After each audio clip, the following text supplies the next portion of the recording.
Exercise 1.2 ல second subdivision தான் பார்க்க போறோம். Find the rank of the matrix by row reduction method அப்படின்னு சொல்லி ஒரு மேட்ரிக்ஸ் கொடுத்திருக்காங்க. நம்ம ஃபர்ஸ்ட் என்ன செய்யலாம் அப்படின்னா இந்த கொடுத்திருக்க மேட்ரிக்ஸை ஏன்னு எடுத்துக்கோங்க. அப்படியே எடுத்து காப்பி பண்ணிக்கோங்க. அங்க என்ன மேட்ரிக்ஸ் கொடுத்திருக்காங்களோ அதை அப்படியே எடுத்து என்ன செஞ்சுக்கோங்க, எழுதிக்கோங்க. எழுதிட்டு அடுத்தது என்ன செய்யணும் அப்படின்னா இந்த ட்ரையாங்கிள் ஷேப்ல இருக்கிற நம்பர்ஸை நம்ம 0 ஆக்க ட்ரை பண்ணணும். ரோ டிரான்ஸ்ஃபர்மேஷன் மூலமாவோ இல்ல ரோ ரிடக்ஷன் மெத்தட் அவங்களே கொடுத்துருக்காங்க இல்லையா, சப்ராக்ஷனோ இல்ல அடிஷனோ பண்ணி என்ன செய்யணும், இந்த இடத்துல இருக்கிற வேல்யூஸை நம்ம 0 ஆக்க ட்ரை பண்ணணும். அதுக்கு என்ன செய்யலாம் அப்படின்னா ஃபர்ஸ்ட் பாருங்க, இப்ப நம்ம ரோ 1 நம்ம அப்படியே ஸ்டாண்டர்டா வச்சுக்கலாம். ஸ்டாண்டர்டா வச்சுட்டு என்ன செய்யணும், இந்த ரோ 1ஓட ரோ 2ஆல இந்த 3 டைம்ஸ் மல்டிப்ளை பண்ணீங்கன்னா என்ன கிடைக்கும், 3 இங்க இருக்கு இல்லையா, இப்ப இதை 3 டைம்ஸ் மல்டிப்ளை பண்ணிட்டு இதை ரெண்டுத்தையும் மைனஸ் பண்ணீங்கன்னா என்ன ஆயிடும், இந்த டேர்ம் 0 ஆயிடும். அதே மாதிரி பாருங்க, இங்க எல்லாம் 1 இருக்கா, இதை 1 இந்த ரெண்டுத்தையும் சப்ராக்ட் பண்ணா இந்த டேர்ம் 0 ஆயிடும். இதே மாதிரி என்னென்ன டிரான்ஸ்ஃபர்மேஷன் பண்ணி இந்த இடத்துல 0 கொண்டு வரலாம்னு நம்ம பார்க்க வேண்டியதுதான். ஓகேவா? அப்ப என்ன செய்யலாம், ஃபர்ஸ்ட் R2 என்ன செய்யணும், நம்ம R2 இந்த இடத்துல 0 ஆக்கணும்னு என்ன செய்யணும், R2 மைனஸ் 3 டைம்ஸ் R1. அப்ப R3க்கு என்ன பண்ணலாம், நம்ம R3 implies R3 minus R1. ஏன்னா இங்க 1 தான் இருக்கு, இங்கேயும் 1 தான் இருக்கு, ஜஸ்ட் மைனஸ் பண்ணாலே போதும், எந்த நம்பராலையும் மல்டிப்ளை பண்ண வேண்டாம். அதே மாதிரி பாருங்க லாஸ்ட் இப்போ பாருங்க R4 implies R4 minus R1. ஓகேவா? இப்ப என்ன செய்யலாம், சைட்ல போட்டு பாத்துக்கலாமா. இப்ப R2 மைனஸ் 3 டைம்ஸ் R1 இருக்கு இல்லையா, அப்ப R2 அப்படியே எழுதிப்போம். 3 மைனஸ் 1 2 மைனஸ் 3 டைம்ஸ் R1 என்ன செய்யணும், இந்த ரோ இருக்கு இல்லையா, அது அப்படியே மைனஸ் 3ஆல மல்டிப்ளை பண்ணிக்கோங்க. மைனஸ் 3 மைனஸ் 6, இங்க மைனஸ் ஏற்கனவே இருக்கிறதுனால பிளஸ் 3 ஆயிடும். ஓகேவா? இப்ப ஜஸ்ட் ஆட் பண்ணிக்கோங்க, என்ன ஆகும், 0 மைனஸ் 7 5.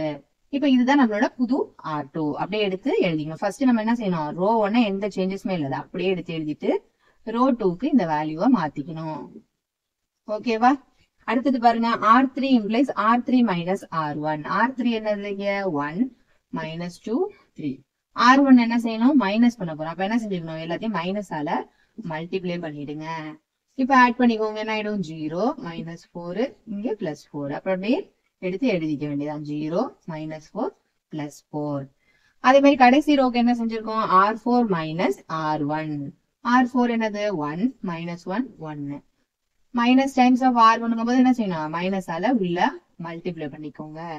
இப்ப இது ரெண்டுத்தையும் ஆட் பண்ணிக்கலாமா, ஆட் பண்ண என்ன கிடைக்குது, 0 மைனஸ் 3 2ன்னு கிடைக்குது.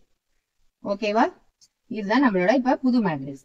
அடுத்தது என்ன செய்யணும், இந்த இடத்துல உள்ள டேர்மை நம்ம 0 ஆக்கணும். அதுக்கு முன்னாடி நம்ம வேற ஏதாவது சிம்பிளிஃபை பண்ணிக்க முடியுமா, இன்னும் ஈஸியா ஏதாவது பண்ணிக்க முடியுமா அப்படின்னு பாத்தீங்கன்னா, இந்த இடத்துல ரெண்டுமே 4 இருக்கு இல்லையா, அப்ப நம்ம 4ஆல அதை டிவைட் பண்ணிக்கலாம். அப்ப இந்த R3ன்னு இருக்கு இல்லையா, அது நம்ம என்ன செஞ்சுக்கலாம் அப்படின்னா 4ஆல டிவைட் பண்ணி R3வே எழுதிக்க வேண்டியதுதான். ஓகேவா? அப்ப இன்னும் கொஞ்சம் நம்மளுக்கு ஈஸியா இருக்கும் ரெடியூஸ் பண்றதுக்கு. 0 மற்ற டேர்ம்ஸ் எல்லாம் எதுவுமே மாற்ற தேவையில்லை, இதை மட்டும் சிம்பிளிஃபை பண்ணிட்டு மீதி எல்லா டேர்ம்ஸும் என்ன செஞ்சுக்கிறோம், அப்படியே எழுதிக்கிறோம்.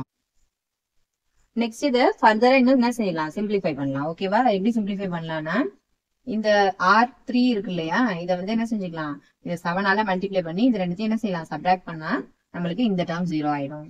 அதே மாதிரி இந்த இதுக்கு என்ன செய்வீங்க, இந்த டேர்மால 3 மல்டிப்ளை பண்ணி என்ன செய்யணும், இது சப்ராக்ட் பண்ணீங்கன்னா இந்த டேர்மும் 0ன்னு ஆயிடும். அப்ப எப்படி எழுதிக்கலாம் அப்படின்னா R3 implies R2 minus 7 R3 minus 7 R3 அப்படின்னு எழுதிக்கலாமா, ஈஸியா இருக்கும்.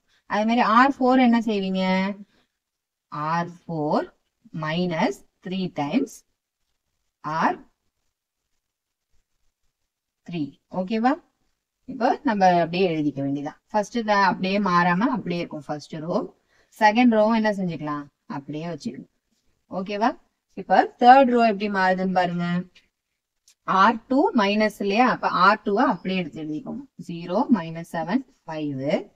என்ன செய்வீங்க, மைனஸ் 7 டைம்ஸ் R3. அப்படின்னா என்ன செஞ்சுக்கணும், இந்த ரோவை மைனஸ் 7ஆல மல்டிப்ளை பண்ணீங்க. அப்ப 0, அப்ப மைனஸ் 1 இன்டூ மைனஸ் 1 பிளஸ் 7 ஆயிடும், இங்க மைனஸ் 7 ஆயிடும். ஓகேவா? இப்ப ஆட் பண்ணிக்கோங்க, 0 0 மைனஸ் 2.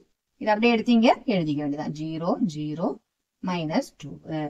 அடுத்து என்ன செஞ்சிருக்கீங்க, R4 implies R4 minus 3 R times 3 R3 இல்லையா, அப்ப R4 ஃபர்ஸ்ட் அப்படியே எடுத்து எழுதி 0 மைனஸ் 3 2 அது என்ன செய்வீங்க 3 டைம்ஸ் -3 டைம்ஸ் R3 பண்றீங்க. அப்ப இது -3ஆல மல்டிப்ளை பண்ணீங்கன்னா அப்ப 0 பிளஸ் 3 ஆயிடும். -1 இருக்கு அதனால பிளஸ் 3 ஆயிடும். அடுத்து என்ன செய்வீங்க -3. இப்போ இதை ஆட் பண்ணிக்கோங்க 0 0 -1 அதை அப்படியே எடுத்து இதுல எழுதிக்க வேண்டியதான். இது இன்னும் ஃபர்தரா சிம்பிளிஃபை பண்ண முடியுமான்னு பாருங்க. இது ரெண்டுத்தையும் என்ன செஞ்சுக்கலாம், இது 2ஆல மல்டிப்ளை பண்ணி சப்ராக்ட் பண்ணா என்ன செய்யலாம், இந்த ரோவை ஃபுல்லா ரெடியூஸ் பண்ணிக்கலாம் நம்ம. அப்ப என்ன செஞ்சுக்கலாம், R4 implies R4 R இன்னொன்னு என்ன செஞ்சுக்கலாம் 2 டைம்ஸ் R4 மைனஸ் R3 அப்படின்னு எழுதி. ஓகேவா? அப்ப ஃபர்ஸ்ட்ல எந்த சேஞ்சஸும் இல்ல, செகண்ட் ரோலையும் எந்த சேஞ்சஸும் இல்ல, தேர்ட் ரோவையும் அப்படியேதான் எடுத்துக்க போறோம். ஃபோர்த் ரோல மட்டும் என்ன செய்ய போறோம், 2 டைம்ஸ் R4 அப்படிங்கும்போது என்னது 0 0 2ங்கிறதுனால -2ஆல மல்டிப்ளை பண்ணிட்டு. ஓகேவா? 2ஆல மல்டிப்ளை பண்ணி அது -2 ஆயிடும். இந்த ரோ என்ன செய்வீங்க, ஜஸ்ட் மைனஸால மல்டிப்ளை பண்றீங்க. அப்ப என்ன ஆயிடும் 0 0 -2ங்கிறது +2 மாறிடும். ஓகேவா? இப்ப ஆட் பண்ணி பாருங்க, எல்லாமே என்ன ஆயிடுது 0ன்னு ஆயிடுது. இது இன்னும் ஃபர்தரா சிம்பிளிஃபை பண்ண முடியுமானா முடியாது. அதனால என்ன செஞ்சுக்கிறோம், இந்த ஸ்டெப்போட ஸ்டாப் பண்ணிக்கிறோம். இதுல இப்ப எத்தனை நான்-ஜீரோ ரோஸ் இருக்குன்னு கவுண்ட் பண்ணுங்க. 1 2 3. அப்ப 3 நான்-ஜீரோ ரோஸ் இருக்கிறதுனால இந்த ரேங்க் ஆஃப் த மேட்ரிக்ஸ் என்னது 3.